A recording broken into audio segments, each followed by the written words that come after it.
Bárbara Borga, obrigada por estar connosco. Olhamos hoje para o fenómeno das praxes em Portugal, um assunto despoltado pela morte de 6 jovens na Praia do Meco, em dezembro último, que se veio a perceber mais tarde poderá estar envolvido numa situação de praxe. Notícias últimas que vieram a público. Que olhar lhe merece esta situação e esta, no fundo, confusão na opinião pública? Antes de mais, obrigado pelo convite e espero poder contribuir para o objetivo que aqui esta conversa, pelo menos, se propõe atingir.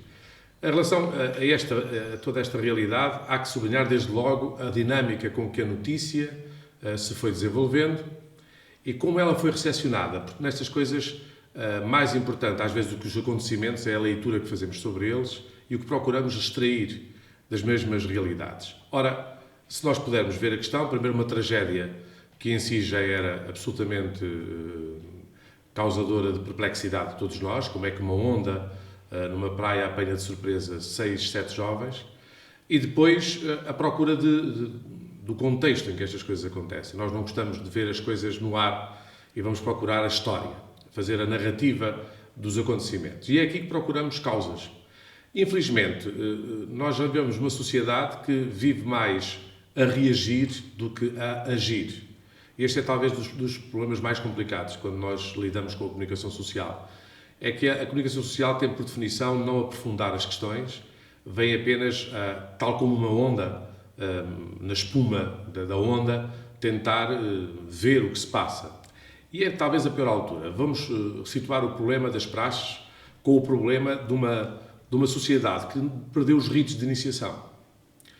Se quisermos, o que se faz, por exemplo, se quisermos reportar um bocadinho atrás, quando na altura da Páscoa se fazem relatos das milhares de adolescentes, estudantes do secundário, que vão para a Espanha e acontecem tragédias e coisas inauditas, realidades que já há muito tempo deixaram de querer professores a acompanhar, pais que se veem quase incapacitados de impedir um filho seu de não ir a essas viagens.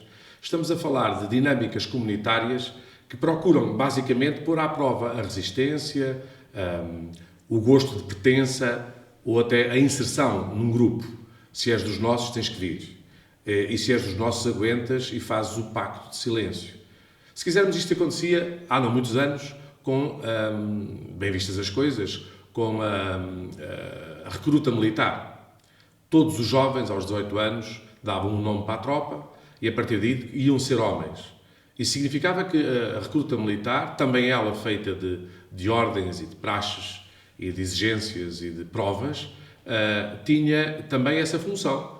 Só que essa era tida com uma pedagogia, era tida com uma intenção e com um propósito positivo. Não era gratuita a violência a que eram sujeitos os jovens e era pedagogicamente doseada para que não fosse apenas feito por o sentido que acontece muitas vezes, ou por desordem, no caso que eu evoquei, dos jovens do secundário, ou por abuso daqueles que há pouco tempo foram praxados e que chegou o momento da vingança. Que isso leva a um ciclo, uma espiral de violência gratuita, de ofensas absolutamente incompreensíveis, quando não até crimes cometidos com a melhor das intenções. É uma escola de busca de poder? É uma escola de socialização no pior dos sentidos. Se quisermos, finalmente, guardarmos para um momento de desordem, ou se quisermos, de descontrole, aquilo que devia acontecer de uma forma doseada, ponderada e longamente aturada numa educação normal de qualquer juventude.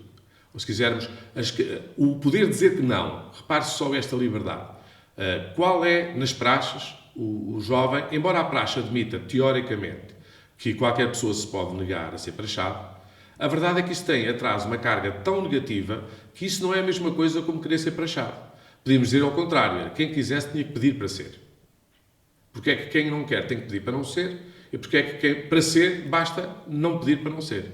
Quer dizer, há aqui quase uma fatalidade de uma realidade que em si mesma ela é não só discutível, como nas histórias que vamos acumulando, e o que é preciso acontecer mais? Já houve gente condenada em tribunal, já houve mortes.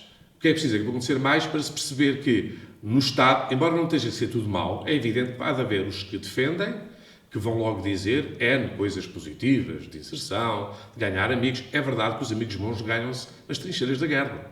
Ninguém nega isto. Quer dizer, um amigo que se faz em guerra é um amigo para a vida. Mas isto não significa que as guerras sejam tão desejadas quanto toleradas e que esta guerra a que todos os universitários parece que estão sujeitos seja teoricamente admissível. Mas a questão para mim de fundo é a capacidade que nós damos aos nossos jovens de poder, com liberdade, pagando o preço que isso tiver, dizer sim e dizer não. Invocar o respeito por si mesmo e dar-se ao respeito para que os outros o respeitem.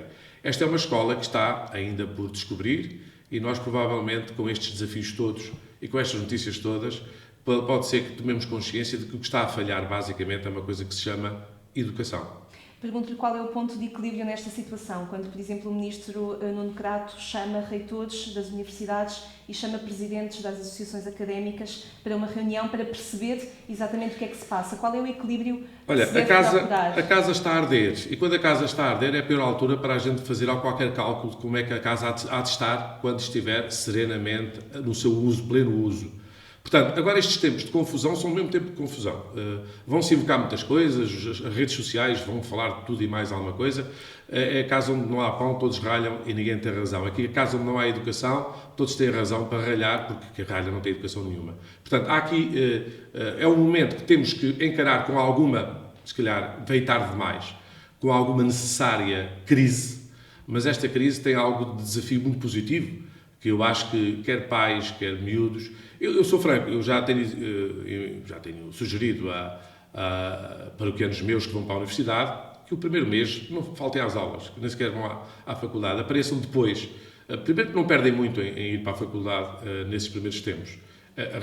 Mesmo que haja aulas em condições, o ambiente é tão mau que não vale a pena estar. E depois, o que é essencial é que eles se sintam, além de serenos, para aprender alguma coisa fundamental, que é estar em paz e estar num ambiente sereno de compreensão. E se há coisa que as praxes não ajudam, fatalmente, é que esse ambiente não existe. Não ajuda.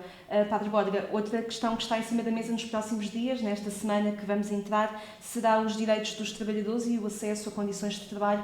Vai estar em discussão no Parlamento alterações à Lei Geral do Trabalho, onde para a função pública está em causa o pagamento em folgas e em não remuneração. Pergunto-lhe se está em causa uma nova forma de ser trabalhador na sociedade portuguesa. Está em causa um estilo de sociedade e um valor do trabalho. Eu olho com alguma curiosidade estes tipos de lutas políticas e partidárias e sindicais, se quisermos, porque, lá está, deixamos as coisas chegarem a um extremo que deviam ser ponderadamente evitadas, mas isso não é nada de novo, nós funcionamos muitas vezes assim. A sociedade, muitas vezes, só invoca direitos quando eles estão muito espezinhados. Basta ver o direito ao trabalho, o dia 1 de maio apareceu por causa da luta das trabalhadoras que se sentiam violentadas. Eu não estranho, nem fico horrorizado com este tipo de lutas, mas entendo, isso é coisa óbvia, que nestes momentos, quando já se está só a invocar direitos de parte a parte, provavelmente haverá um mundo de realidades que talvez são os mais importantes. Andamos a discutir o acessório, esquecendo às vezes o essencial. E vamos então situar o essencial. Do meu ponto de vista, o direito ao trabalho está determinado que cada trabalhador deve fazer, isto pela lei geral, 40 horas semanais, o que significa 8 horas por dia. Teoricamente, devia ser bem pagas e remuneradas para que nenhum trabalhador queira trabalhar mais que 8 horas. Só mesmo por favor, ou porque o trabalho o exige, é que o trabalhador, até por questão de objetivos, e aqui lá está o valor do trabalho como produção e como legítima recompensa pelo trabalho praticado, só em casos extremos é que o trabalho não estaria determinado para as 8 horas estar feito e por isso precisa de horas extraordinárias. Quem é patrão sabe que horas extraordinárias pagam-se ou a dobrar ou mais, o que significa que só vale a pena pagar horas extraordinárias se elas não forem tantas que não implicam outro trabalhador, porque é uma questão de rentabilidade. Ora, isto na função pública cruza-se com muita coisa. A primeira é que o patrão, a saber, o Estado, está sem dinheiro. E, portanto, é evidente que ele tem que cortar em alguma coisa. Teoricamente, era preferível que todos trabalhassem só 8 horas e houvesse mais lugares de trabalho para mais gente. É preferível haver mais trabalhadores a ganharem todos justamente as 40 horas semanais do que haver 4 ou 5, imagine-se num grupo de 10, que fazem, além do seu ordenado, ganham um outro ordenado por cima por mais meia dúzia de horas que farão ou 2, 3 horas diárias a mais. E tiram posto de trabalho a alguém que A precisa. primeira coisa é que tira postos de trabalho. A segunda coisa é que, se calhar, não está dimensionado o posto de trabalho para o trabalho efetivo, a ponto de precisar de mais tempo. Bom, e isto são coisas que depois só, quando cortam dinheiro, aqui é que é a questão, quando as pessoas, de facto, levam menos dinheiro para casa, e isto não devia ser resolvido com as horas extraordinárias. Devia ver essas horas estão bem pagas, hora a hora. E, portanto, quando o trabalhador só é compensado pelas horas extraordinárias para levar algo que se veja para casa, também temos que pôr em causa se os ordenados estão de acordo com a dignidade das pessoas. Pronto, e destas alturas, de facto, quando se vem só pela questão do trabalho ou do dinheiro que se leva para casa, aqui dá o rei que estamos a cortar com regalias que os trabalhadores tinham durante tantos anos. Estas coisas são vícios que começam com um pequenino vício, depois começa por ser um direito e depois já não se sabe como é que se há de acabar. Então, quando o patrão está longe, isto é muito mais simples que aconteça. Ou não se consegue definir exatamente Portanto, quem é o patrão. Na função pública, isto não podemos estranhar que aconteça, que estas discussões sejam necessárias e ficamos na expectativa de neste balancear de direitos, porque a política, basicamente, como as escolhas, é uma ponderação de direitos e de deveres, que em qualquer circunstância elas não pesam da mesma maneira. Os meus direitos e deveres, quando eu sou no primeiro ano de escolaridade, são uns, quando sou no último ano da faculdade, são outros. No entanto, sou aluno como sempre fui, o meu estatuto é de aluno. No entanto, as coisas vão-se ponderando. Portanto, eu acho que no meio desta crise toda, abençoada crise que a gente está a viver, e dolorosa crise, mais tarde ou mais cedo, onde se começam a cortar, estas questões teriam que ser abordadas. Bom, e eu acho que não tem mal serem abordadas agora. Eu espero é que as pessoas sejam serenas, falem do que é essencial e não se deixem por questões paralelas ou por questões apenas quase de uma minoria inquinar, ou de base de ferro, inquinar. Se todos procurarem o bem comum, e o bem comum é trabalho para todos, um trabalho digno e remuneração à altura da dignidade das pessoas, estamos todos do mesmo lado da barricada. Muito bem, Padre Bólido, obrigada por ter estado connosco. Voltamos a encontrar-nos dentro de algumas semanas. Até assim seja. Obrigado. Obrigada.